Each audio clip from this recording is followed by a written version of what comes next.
Okay, so this is actually going to go how I thought of this going after I did all of this information.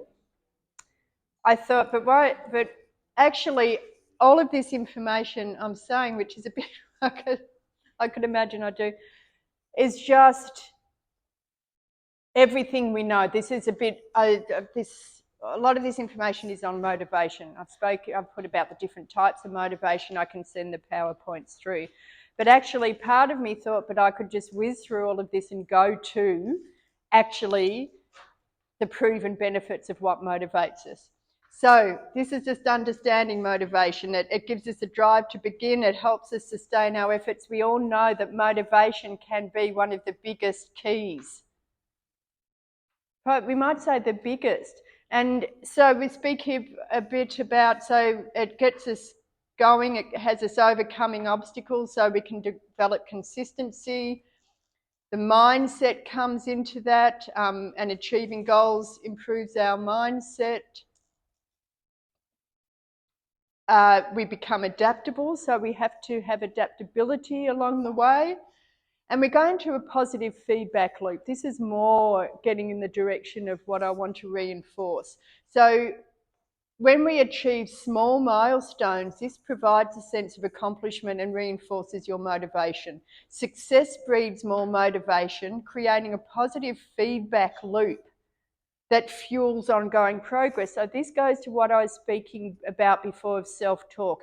When we set our goals too high or they're too lofty, it's almost an inevitability. We're going to have a rush of enthusiasm. It's like dieting. You know, people come and say, I want to lose X amount of weight, and you say in what period of time, and it can potentially be interesting how they might achieve that.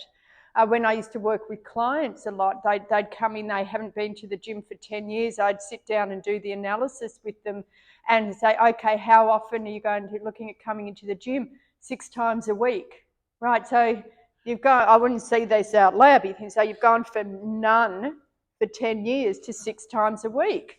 Now, I could maybe sell them personal training for every second day, you know, but I mean, then I am contributing to this person's another failure that sends them backwards again. I remember this one lady in particular. We sat down and I got the calendar of the week out. Okay, Monday, she was a teacher. Oh, actually, I've got that in that day, and we have that in the evening, our meetings. Tuesday, son's got basketball after school. Wednesday, so I think there was a gap on Wednesday and Saturday morning when we looked through the plan that were achievable. So you start where you can start. So because you have a successful day or 10 minutes of your exercise, you feel a bit better. Next day you do a bit more, but it sets up a positive feedback loop that you can and you are. I'm going to just go past that because into the types of motivators. So we know there's intrinsic and extrinsic motivators, or, well, people like myself know, so I'm making assumption with that language, but I'm sure most people understand this. Intrinsic motivation is from within, and it leads to autonomy. So the people who are intrinsically motivated are the ones who are up and out of bed in the morning and at the gym 5 o'clock, and they'll go and do big bike rides and ride up through the hills on their own because they don't need somebody else to have a commitment with.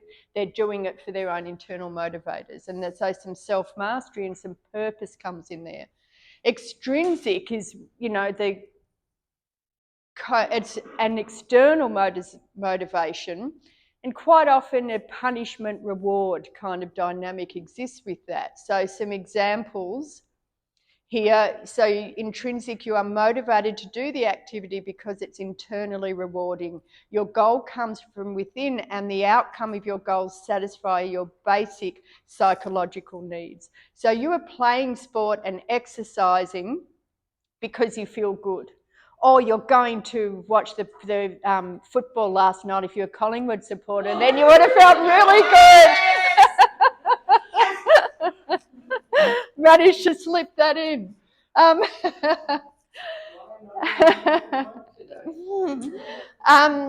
But it's the opposite. And extrinsic motivation is it's all about, and unfortunately, things have swung this way a bit, all about winning, So extrinsically, you're playing, if they're extrinsic motivated, and this can be even dominant parents, or, if your parent always wanted to be something and they push the kids. My son played tennis and he got to that Coca-Cola rep thing and we went twice and the parents were just atrocious. The drive and things, the impact they put on the kids. So sort of extrinsic motivators, playing sport to get a reward, exercising to see a change and have other people's acknowledgement. So here studying because you're curious about the topics, you love to learn. Like you guys are here today because you're curious. Rather than, I'm studying because you want to get a good grade. Now, bear in mind, there's definitely times when this is relevant. Examples, professional life, you stay longer at work because you're contributing, you want to get something done, you're getting enjoyment, you're contributing to your team, versus you just go to work for the money and come home again. Working in a team, that's part of the work thing because you really enjoy teamwork and collaboration other than extrinsically you're pursuing a specific goal because it looks good on your resume. So this is kind of a bit of a feel of different motivators, which is better. So each person is different on what our perspective of rewards are. So we all know at times extrinsically we're motivated, and in the health space, I will get people into the gym, Abby will get them to her clinic. They're motivated because they've just had blood tests or health scares, or, sometimes it's a motivator, they've got to travel, get on and off a plane, but quite often they've had a health scare. And for me as a personal trainer, as I mentioned earlier, we need to sell ourselves to people, and not everyone needs to be sold to. People I might give a complimentary session or take them through their first free sessions don't really need me. I'm not selling myself to them. If I've got someone who hasn't been to the gym for 10 years, who's just had chronic health scares, and I will sell myself to them because I know if that person doesn't connect with someone because they've never been intrinsically motivated, they are extrinsically motivated when they come in because they've had fear put into them. So I know that I need to they need a commitment to come back in long enough to see results to begin to enjoy it. So they both have a role to play. But most agree that extrinsic rewards should be used less in order to minimise the over-justification effect.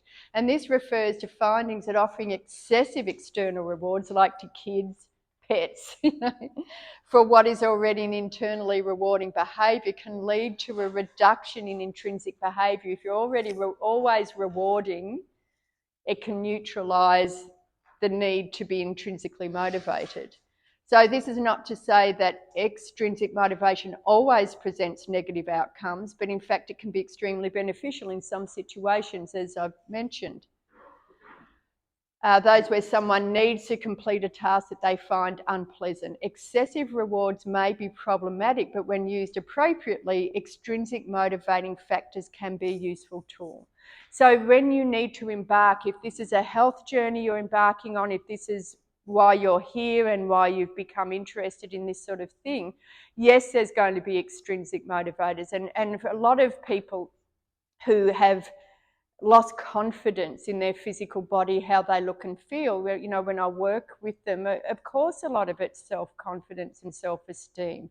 People are not going out. People are not going for promotions at work or job interviews, because they've lost their self-esteem on how they look so radically that their confidence is gone.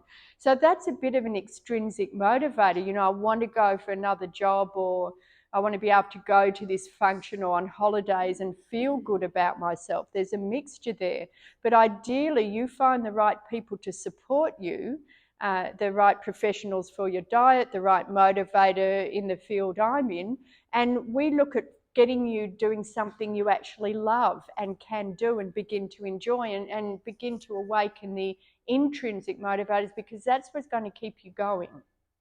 And make it a lifestyle choice rather than just getting to a point and, as we all know, just swinging back again. So This goes back to this language I spoke about with NLP, the negative self-talk versus positive self-talk.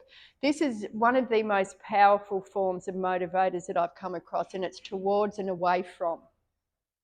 And so when we're moving towards something, away from, towards you going to something you want, away from, it's something you don't want. Your motivator is, I don't want to look like this anymore. I don't want to feel like this anymore. Your towards is, I do have that holiday coming up and going on a cruise, and I'm going into retirement. I want to be fit and healthy for that and really hit those milestones and feel really good and energized in those experiences. So they both have their uses again. Anger, irritation, fear, frustration with your current situation can be a great motivator to get you going. And it provides initial kick up the butt to motivate you to get out of your current situation. But it's not sufficient motivation for substantial and consistent change. And there's a bit of, for that you need an element of towards motivation, a vision of where you want to go. If it's strong enough, it could be sufficient on its own to motivate you to take action, even if your current situation is just okay. So generally it's agreed you need a bit of both. And this is, I guess, just a good example of an away from. So imagine that you suddenly realise that down by your feet is something really smelly and disgusting. And it's so offensive you have to get away. So everyone kind of goes charging out that door or that door. So you have to get away from this thing. So which way are you going to jump? And the answer is it doesn't matter. Any direction will do as long as you get away from this horrid thing. But it's not a direction. Once you're away from it, where are you? In the corridor or wherever it is not a direction. It's an initial motivator to get you to move, but it's not a direction. So this is what we need to understand about creating goals that are towards. When we shift our wiring to focus on what we want to achieve, the resources will appear in our environment and we will find them one step at a time. When we're focused on what we want to get away from, all we're aware of, we walk around, I don't want this, I don't want this, and you see it, I don't want that, I don't want that. Has anyone ever been to a restaurant? This annoys me, but you can tell because I'm bringing it up. And someone sits there and says what they don't want. Like, I'm obsessed by food. I know what I'm going to have before we've gotten to the restaurant, you know. I'm very clear, I get there and I'm having that. And you're 10 minutes, and I don't want that. Oh, I don't want that. Oh, I had that before. That's terrible. I actually get agitated. I think, why? Why would you spend all this time focusing on what you don't want and don't like? And this is going to become very obvious to you now that I've said that. I've got one friend I will not go out for dinner with because she just takes so long on the menu. It's excruciating. So you get the picture. Another analogy I use, it's the biggest one, is cars. I used to drive Subaru Outlook. I love riding my bike, road bike, you know, and had an Outback, and you put the back down, you slide the bike in the back. You don't have to have a bike rack, all of that. And I had a few. I went from this Outback to that Outback. I used to look at them in the road. Oh, next one I'm going to get is that newer one. I like that colour. Then one day this new model Outback came back, which is really big and clunky. I don't know if any of you noticed that, but they are. And then I took my car to the mechanic near work one day, and it only had like 90,000 Ks, and I went to pick it up, and he said, "You're thinking of getting rid of this sooner rather than later, aren't you, Julie?" And I'm like, "Yeah, I was." And he said, "Why?" Because it's got this and it's got that, but potentially stuff around head gasket. And we know that's like, you know. And I said, "So which model do I get? I don't like the new Outback." And like they said, he said, "You don't get a Subaru." And he came from the UK, from the Subaru factory, and he said, "This happens too often. You don't get a Subaru." And I was floored. I'm like, "What do I get?" And he said, "A Toyota." So I looked at the RAVs and I didn't like them, and I looked around. Turns out the car that was perfect for me is a Nissan Qashqai. And I knew it because when I went down to Ferntree Gully Road and took it for a test drive, I made the guy, because the guy from the K8 came with me, come back to my place while I reversed in the driveway, put the back down and slid my bike in the back to make sure it fit. And it's like, yeah. Now, but in that transition, so I didn't buy that one, but I decided that was the car that I was going to get. I would guesstimate now 40 to 50% of the cars on the road are Nissans. And the amount of Qashqais around, I was in a car park the other day, there were 4 of them. I'm not even seeing the Subarus anymore. I never saw a Nissan Qashqai. So you get what I'm saying. Our attention goes to what it is we are looking for. So this is the power of your towards goals. If you are using motivators that what you hate about yourself or your life or you want to get away from or what isn't working, some people berate themselves as a motivator. If I can feel bad enough about myself, I'll do something about it. You need to create a clear vision of what it is you do want. There can be markers along the way. We've seen the old motivational stuff where you'd stick Ferraris on your computer screen and so on. Of course, it doesn't need to be that level. If you do not know where it is you want to go, you cannot get there. I have hypnosis clients, I say to them, yes, but what is it you want? What do you want to leave here feeling? What is it you want? Oh, I don't want this, I don't want that. Yeah, and I let them go for what do you want? And some people cannot articulate what they want. They're so stuck in what they don't want. So if you were leaving home and you have got your sat nav there, if you don't know where you're going, you're in trouble. You're sitting in the garage. And you're going somewhere new, you program it in, you work it out, you navigate the steps. The sat nav lets you know when the traffic congestion and you have to deviate. So you deviate, but you keep going and somehow you get there. So all of this was really clear, and I kind of talk about this a lot, and it's all inspiring. And then here's some good examples. So away from alcohol, it affects my sleep, increases my anxiety. I've got to stop drinking alcohol for a bit. I've got to stop drinking alcohol for a bit. What are you going to start doing? What are you going to start doing? Some mindfulness activities, some yoga, or, I know this is a bit, not everyone's going to go and do yoga, but I get it. But you see what I mean? Okay, I need to start doing things that calm my nervous system down that don't have the consequences of my current behaviour. Watching news, being hyper vigilant, our nervous system's just shot. I don't watch the news anymore. It's been gradual, and now I've just noticed that I don't. But because, social media, I get to know sort of what's going on. I didn't quite know about those fires and floods, but I know about that now. So checking phone, you put it in another room. What do you do instead? You decide I'm going to do some exercise, or, instead of watching the news on drink, I'm going to drink in moderation. My goal isn't I'm going to stop drinking. That's if you enjoyed it. It's like I'm going to just wait to Saturday or Sunday night or when I'm out with people and begin to give ourselves some control over behaviour. These get caught up in things outside of our control.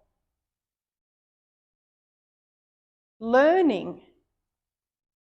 I'm not going to focus on what I can control anymore. I'm going to focus on what I can learn, what's out there that I don't know yet or that might bring me some good energy like you guys are doing now, helping others gets us out, but people are habitual people pleasers. And a lot of people I work with weight loss issues, and I'm tempted to say women, but of course men as well, but women, when you've been the prime care of kids and working and all of this, you're doing everything for everyone else. And we feel guilty about doing something for ourselves. And you have to remind us, as they say on an aeroplane, when they say when the mask comes down, the oxygen mask, you've got to put it on yourself first and then your children. Like if we aren't strong and resilient, we can't be who we need to be for other people. So that can go both ways. We can be helping others to the level where we're not assisting ourselves, and it is a distraction method. A lot of people will just stay preoccupied in other people's stuff to not deal with their own, whereas we can sort of work out where we want to do it and just check in on others every now and again, but we have to be aware where that line is that takes us away from self-care. So this is as you're going, do what you can with what you have where you are now. As I said, with the exercise, just start getting that heart rate up. Now you know you don't need to go walking for an hour. You just need to get out and walk up a hill a little bit, or start doing a bit of this, or start doing a bit of that. The diet, if you're in a high stress and really busy lifestyle and preparing for keto isn't quite where you're at yet, just begin to increase the protein and the fats and the healthy carbohydrates. And notice I don't say stop eating carbohydrates. The brain's going to freak out. Start eating more protein, start eating more fats, and you're not going to want to eat the carbohydrates. If you're attached to pasta, still get the protein and fats and good veggies or salad, whatever, and then just a little bit of your carbohydrates, and start reducing them till you're in an environment where you've got more time and control. Just start where you can start now.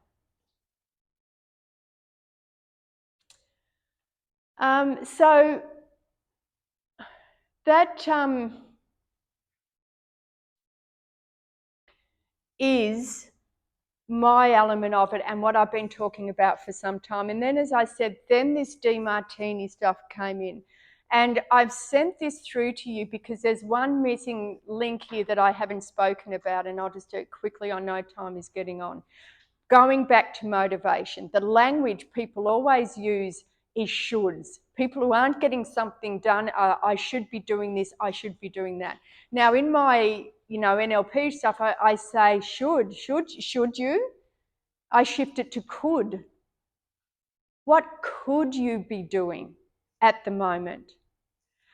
But DeMartini is spent years studying values. He goes the next level, and he talks about we will be inspired to do what is of value to us. So whatever we're not doing is because it's not in one of our highest values. We actually don't really care about it. We just think we should be doing it. When you do this values test, so those of you who got the email, they're later registering, I'll send it through. He plays the video through, and I've done a hard copy because it can be tricky to do it on your phone and the computer, so you can fill it out. There's a questionnaire there that will lead you to your 3 or 4 highest values. Then we link your goals to your highest values. So, for example, your highest value is family. Spending time with your family, you work a lot, you're time poor. You want to come to the gym, you want to exercise, but you haven't got the time.